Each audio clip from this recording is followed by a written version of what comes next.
ಹೌದು ಇದು ಮೊದಲು ಸಿಗರೇಟ್ಗಿಂತ ಮೂರನೇ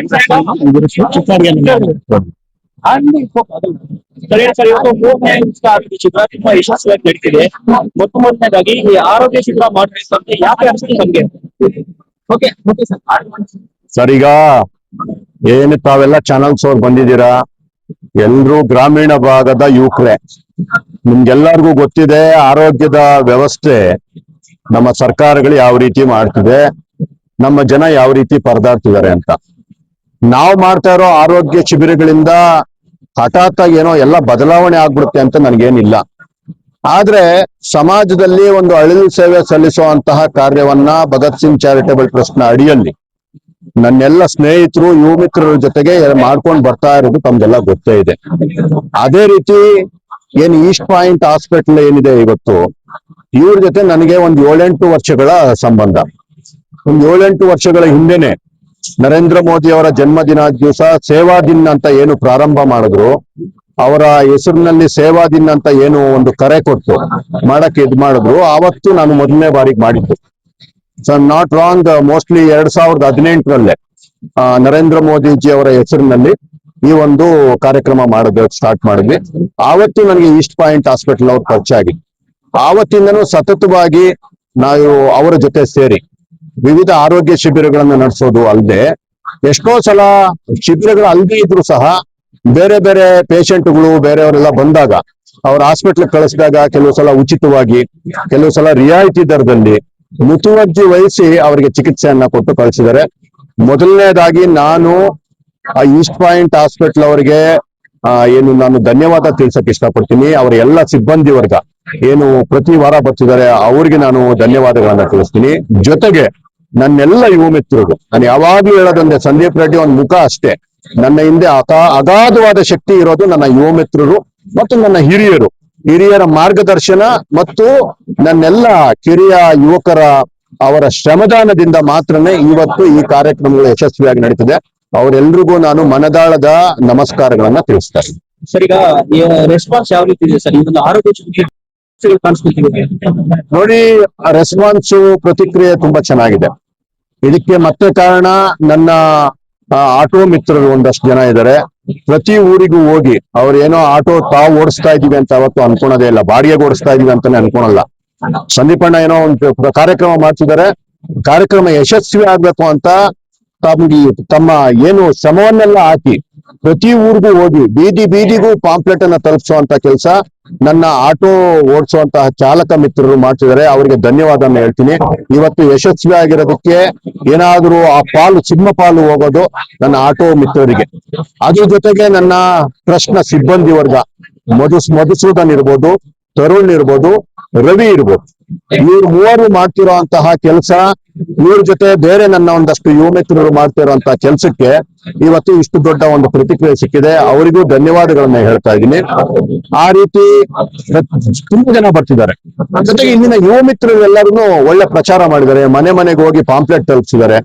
ಅವ್ರಿಗೂ ಸಹ ಧನ್ಯವಾದವನ್ನು ಹೇಳ್ತೀನಿ. ದೇವ್ರು ಮೆಚ್ಚುವಂತ ಕೆಲಸವನ್ನ ಇಡೀ ನನ್ನ ತಂಡ ಮಾಡ್ತಿದೆ.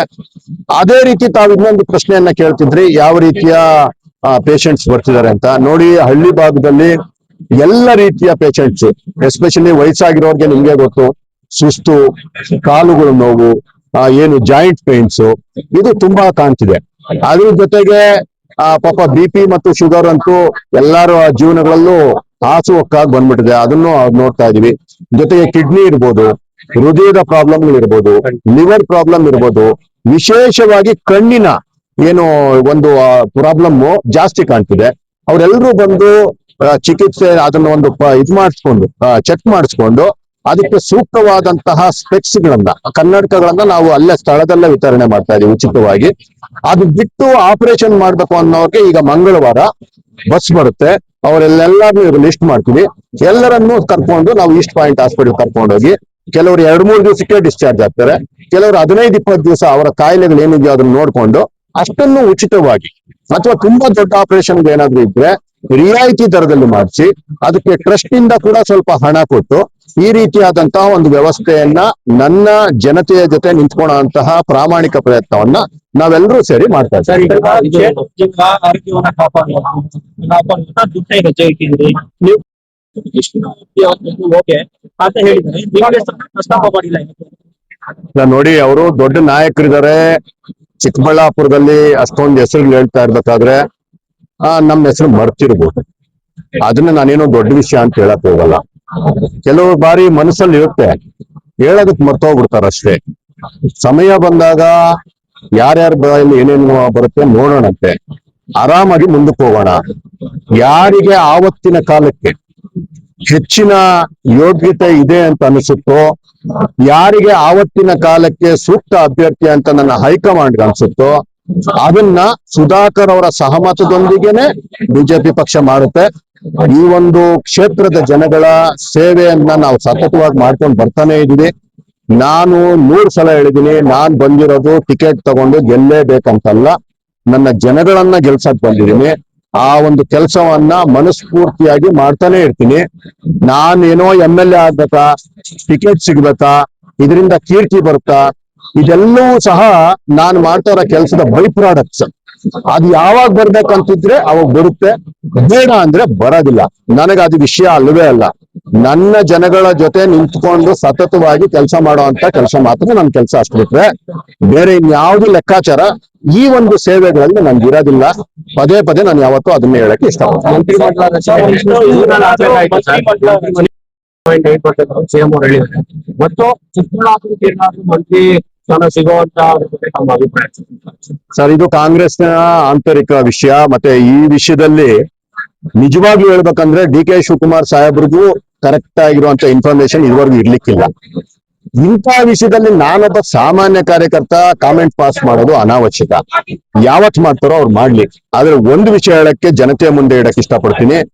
ಈಗಾಗಲೇ DK ಶಿವಕುಮಾರ್ ಅವರು ಪ್ರಮಾಣ ವಚನ ಸ್ವೀಕಾರ ಮಾಡಿ ಸುಮಾರು 1-1.5 ತಿಂಗಳಾದ್ರೂ ಸಹ ಪೂರ್ಣವಾದ ಮಂತ್ರಿಮಂಡಲವನ್ನ ರಚಿಸೋದಕ್ಕೆ ಕಾಂಗ್ರೆಸ್ನ ಹೈಕಮಾಂಡ್ ಅವರು ಇವತ್ತವರೆಗೂ ಬಿಟ್ಟಿಲ್ಲ. DK ಶಿವಕುಮಾರ್ ಅವರಿಗೆ ಸ್ವತಂತ್ರವಾಗಿ ಕೆಲಸ ಮಾಡುವಂತಹ ಪರಿಸ್ಥಿತಿ ಅಲ್ಲಿಲ್ಲ ಅನ್ನೋದನ್ನ ಮತ್ತೆ ಮತ್ತೆ ಕಾಂಗ್ರೆಸ್ ಪ್ರೂವ್ ಮಾಡಿದೆ.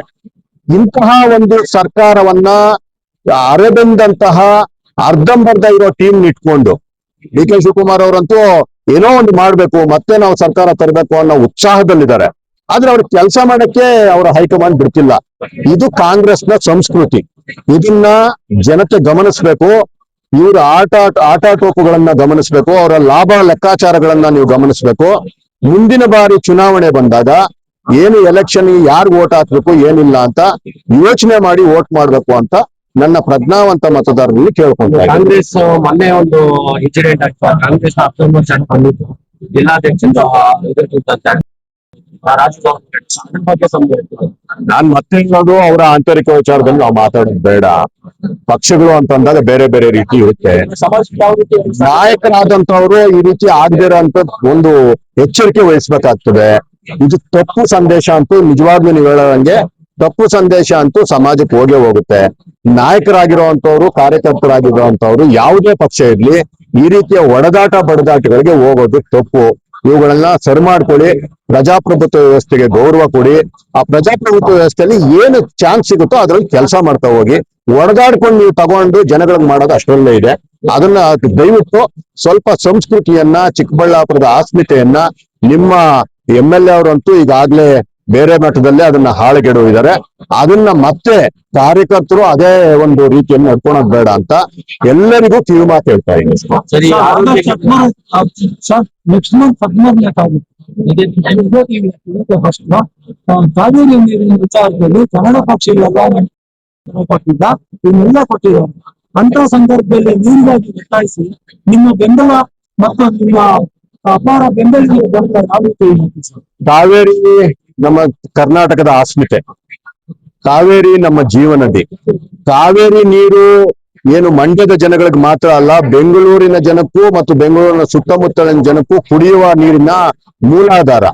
ಅಂತಹ ಒಂದು ನೀರಿನ ವ್ಯವಸ್ಥೆಯಲ್ಲಿ ರಾಜಕೀಯ ಮಾಡೋದು ನನಗೇನು ಇಷ್ಟ ಇಲ್ಲ. ಮೊದಲು ನನ್ನ ರಾಜ್ಯದಲ್ಲಿ ಹುಟ್ಟುತ್ತಾ ಇರುವಂತಹ ನೀರು ನಮ್ಮ ಹಕ್ಕಿದೆ ಅನ್ನೋದು ನನಗೆ ಸಹಜವಾಗಿ ಗೊತ್ತಿರುವಂತಹ ಒಂದು ಕಾಮನ್ ಸೆನ್ಸ್. ಅಂತ ಒಂದು ವಿಚಾರದಲ್ಲಿ ಮೊದಲು ನಮಗ್ ನೀರು ಸಿಗ್ಬೇಕು. ಎಕ್ಸೆಸ್ ವಾಟರ್ ಏನಿದೆಯೋ ಅದು ತಮಿಳುನಾಡಿಗೆ ಹೋಗ್ಬೇಕು. ಈ ವಿಚಾರದಲ್ಲಿ ಯಾರೇ ಆಗ್ಲಿ, ಅದು ಕನ್ನಡ ಪರ ಸಂಘಟನೆಗಳಿರ್ಬೋದು, ಬಿಜೆಪಿ ಇರ್ಬೋದು, ಅಥವಾ ಕಾಂಗ್ರೆಸ್ ಪಕ್ಷ ಸಹ ಹೋರಾಟ ಮಾಡಿದ್ರೆ ಅದಕ್ಕೆ ನಮಗೆ ನೈತಿಕ ಬೆಂಬಲ ಅಂತೂ ನಮ್ದು ಇದ್ದೇ ಇರುತ್ತೆ. ಸರ್, ನೀವು ಲಕ್ಷ ಸಹಿ ಸಂಗ್ರಹಣೆ ಅಭಿಯಾನ ಶುರು ಮಾಡಿದ್ದೀರಾ, ಅದು ನಡೀತಾ ಇದೆ.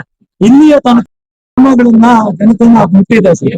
ಸರ್, ಈಗಾಗ್ಲೇ ನಮಗ್ ಗೊತ್ತಿರೋ ಹಾಗೆ ಅಂದಾಜಾಗಿ ಒಂದ್ 70-80 ಸಾವಿರ ಸಿಗ್ನೇಚರ್ಸ್ ಅಂತೂ ಆಗ್ಬಿಟ್ಟಿದೆ ನನಗ್ ಗೊತ್ತಿರೋವರ್ಗು. ಇದುವರೆಗೂ ಕರೆಕ್ಟ್ ಆಗಿ ಕುತ್ಕೊಂಡು ಲೆಕ್ಕ ಹಾಕಿಲ್ಲ. ಒಂದು ಅಂದಾಜಾಗಿ ಸುಮಾರು ಒಂದು 360-370 ಹಳ್ಳಿಗಳಲ್ಲಿ ಒಂದು 280-300 ಹಳ್ಳಿಗಳಿಗೆ ಈಗಾಗಲೇ ತಲುಪಿದೀವಿ. ಈ ರೀತಿಯಾದಂತಹ ಒಂದು ಕೆಲಸ ನಡೀತಾ ಇದೆ. ನನ್ನ ಯುವ ಮಿತ್ರರು ತಮ್ಮದೇ ಕೆಲಸ ಅಂತೇಳಿ ಯಾವುದೇ ರಾಜಕೀಯದ ಲಾಭದ ಒಂದು ಇದಿಲ್ದಿರ ಕೆಲಸ ಮಾಡ್ತಿದ್ದಾರೆ. ಅವ್ರಿಗೆಲ್ರಿಗೂ ಅಭಿನಂದನೆಗಳು. ಇಷ್ಟರಲ್ಲೇ ನಾವು ಈ ಒಂದು ಅಭಿಯಾನವನ್ನ ಮುಕ್ತಾಯ ಮಾಡಿ ಮುಂದಿನ ಹಂತಕ್ಕೆ ಹೋಗ್ತೀವಿ. ಸರ್, ಈಗ ಆರೋಗ್ಯ ಸೇವಾ ತುಂಬಾ ಜನ ಈಗ ನನಗೆ ಗೊತ್ತಿರೋಂಗ್ ಇವತ್ತು ಸೇರಿದ್ರೆ ಏನಿಲ್ಲ ಅಂತಂದ್ರು ಒಂದು 1500-2000 ಜನ ಇದುವರೆಗೂ ನನಗೆ ಗೊತ್ತಿರೋಂಗೆ ಟ್ರೀಟ್ಮೆಂಟ್ ಅಂದ್ರೆ ಚಿಕಿತ್ಸೆ ಮಾಡ್ಕೊಳೋದಿದೆ. ಇದರಲ್ಲಿ ಎಲ್ಲಾ ರೀತಿಯ ಒಂದು ಕಾಯಿಲೆಗಳು ಇದೆ.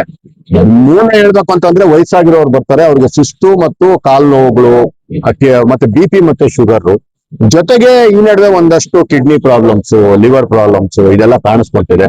ಕ್ಯಾನ್ಸರ್ ಅಂತ ಬಂದಿರುವಂತಹ ಪೇಷಂಟ್ ಇಲ್ಲಿ ಕಡಿಮೆ, ನಮಗ ಇದು ಮಾಡಿರೋಂಗೆ ಬಂದಿಲ್ಲ ಅಂತಲ್ಲ, ಇಲ್ಲಿ ಬರುವಂತ ಸ್ವಲ್ಪ ಕಡಿಮೆ. ಅದು ಬಿಟ್ಟು ಹೃದಯ ಚಿಕಿತ್ಸೆ ಮಾಡಿಸ್ಕೊಳೋ ಅಂತವ್ರು, ಬೇರೆ ಬೇರೆ ಎಲ್ಲಾ ರೀತಿಯ ಕಾಯಿಲೆಗಳು ಬರ್ತಿದೆ. ಇದೇ ಅಂತ ವಿಶೇಷವಾಗಿ ಹೇಳುವಂತದ್ದು ಏನಿಲ್ಲ. Thank you.